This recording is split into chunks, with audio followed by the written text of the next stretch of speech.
Luluto tayo ngayon ng atay ng baboy. Ayan, sibuyas saka bawang saka kalamansi. Una, magpapainit muna tayo ng kawali. Igigisa natin yan.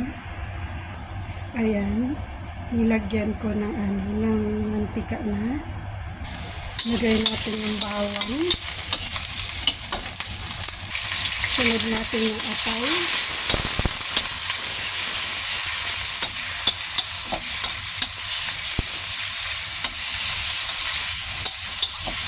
Ang bango niya, guys.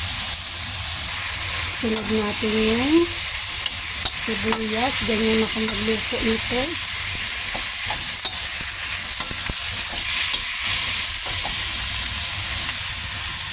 Lagyan natin ng paminta.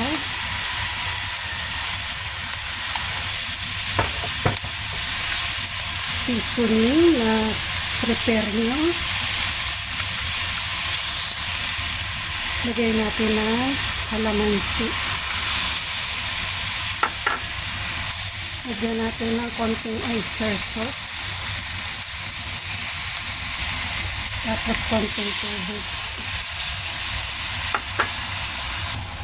Lagyan din natin ng konting soy sauce. Konting asin. Ayan na siya, guys. Malapit na siyang maluto. Nakikita nyo, kumukulo na siya. Ipi-plating na lang natin siya. Yan. Yan na. Konti na lang.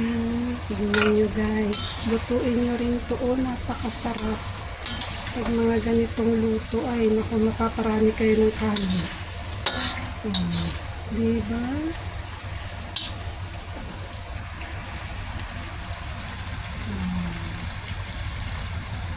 Konti na lang. Luto na siya.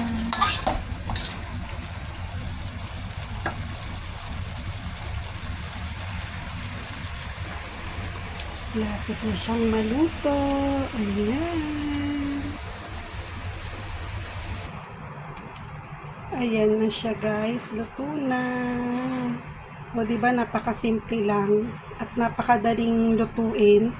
Kung ako sa inyo, i-try nyo na to, guys, sa inyong bahay. O kaya kung nandito kayo sa Hong Kong, sa inyong mga amo. Yun lang, guys. Sana nagustuhan nyo. Bye-bye!